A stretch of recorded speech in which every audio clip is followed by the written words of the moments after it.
Elizabeth Mitchell over the Daily Signal, magnificent piece. I want to get it up. So, Elizabeth, as young Americans, men and women, are on these carrier battle groups in the North Arabian Sea defending their country, and we've had 13 of our warriors, I think, die in this, killed in action, and many, many more wounded. When they come back to the United States, they don't have the opportunities. One of the reasons is we have hundreds of thousands of foreign students in our universities, and they backdoor into being in those universities is their first step to getting a permanent job here in the United States of America. And there's a lot of folks in the United States of America have had a belly full of this. You've got a brilliant article about all of it. And I think, folks, it's not a better day to read that than today. We're talking about MOUs and $300 billion and what we're going to do. And, Israel is going to continue the war up in Lebanon, and Turkey's not going to be, there's not going to be any Palestinian state because Hamas has not been, their weapons have not been taken away. And, we grind through this thing every day, and we're going to grind through it every day. That to know that the young men and women in those carrier battle groups don't have the full access to the blessings of liberty and the pursuit of happiness in their own country, ma'am. And we're talking about young people who are about to graduate from college, particularly those who studied STEM. Maybe they are prepared to do some coding. They're going to face perhaps a more difficult job market because of this optional practical training program. So the way that this works, it was created in 1992, and it enables foreign students, foreign graduates, to get jobs in the United States after graduating. Their visas allow them to stay, and both they and their employer benefit from a tax break, where because of their visa status, they are not taxed for Social Security or Medicare for their first 4 years, for several years in the United States.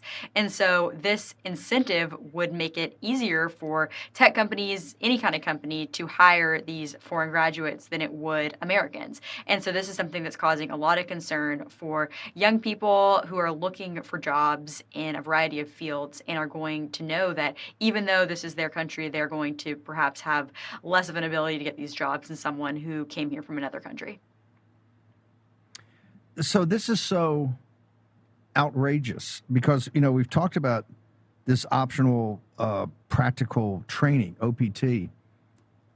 My recommendation, because you're essentially stamping a green card in here to compete with kids, my recommendation is that you give an exit visa. Every graduate, every foreign student in this nation should have an exit visa stamped on their diploma when they pick it up, and give them 30 days to hang out and party with their classmates. That's all fine, right? But they got to go. This is the exact opposite, is it not, ma'am? Yes, this is something that the MAGA movement is strongly against, as you've talked about on this show many times. Various Republican Congress members, representatives, senators, a lot of people in the MAGA movement are saying that this program needs to end. Kristi Noem told Senator Jim Banks that she was evaluating the program to see if it's in line with what the congressional intent was, but we have not heard from Secretary Mark Wayne Mullen yet about if he has any intention of doing anything about this program. I've asked the White House, I've asked DHS. I have not heard anything about plans to change this program. All DHS would need to do is create a new rule. This could take as little as 60 days, really. It would depend on the amount of time they use for the comment period, but it would be very simple for DHS to do away with this program. But we have not heard, after a year and a half of the Trump administration, no movement on any OPT, so Congress is taking it into their own hands as they wait. So, look, Elizabeth and people, Grace, Mo, Elizabeth, please push this out. It's an amazing piece. And you're doing great work over Daily Signal. Here's what I don't get, Elizabeth Mitchell. I don't talk to MAGA like you're in Texas.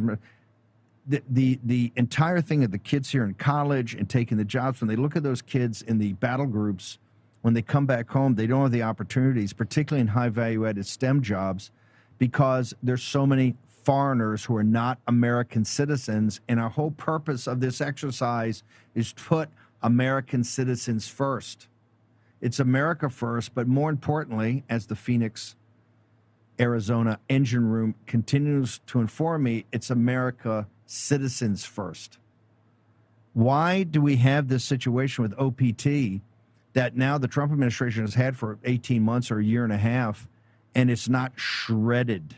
Why are we allowing foreign students to come here and to compete with American kids, ma'am?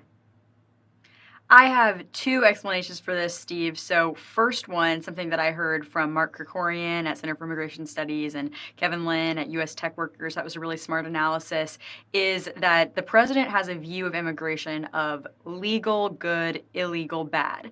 And so that is different than where a lot of members of the party, where we have Senator Jim Banks, Chip Roy, Eli Crane, some even say J.D. Vance, who would say that we have too much immigration overall, including legal immigration, whereas the president is just really focused on getting rid of illegal immigration. So there's kind of a difference in immigration philosophy here that could be partially responsible for this. The second thing I think is playing a role is the president's close relationship with tech executives. We know he's, of course, very close to David Sachs, Elon Musk, Mark Zuckerberg, and these tech companies do think that they benefit. They really support this OPT program because they would say they're able to get the best talent if they can have these foreign students, and they're also able to get this tax break we discussed if they're able to hire foreigners because they're not having to pay for their Medicare and their Social Security.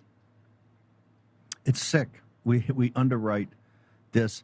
Is there any sense in your reporting that Mark Wayne Mullen, the new secretary over DHS, is going to take any action? Is anything really happening, or are they just saying, hey, suck on that, too bad?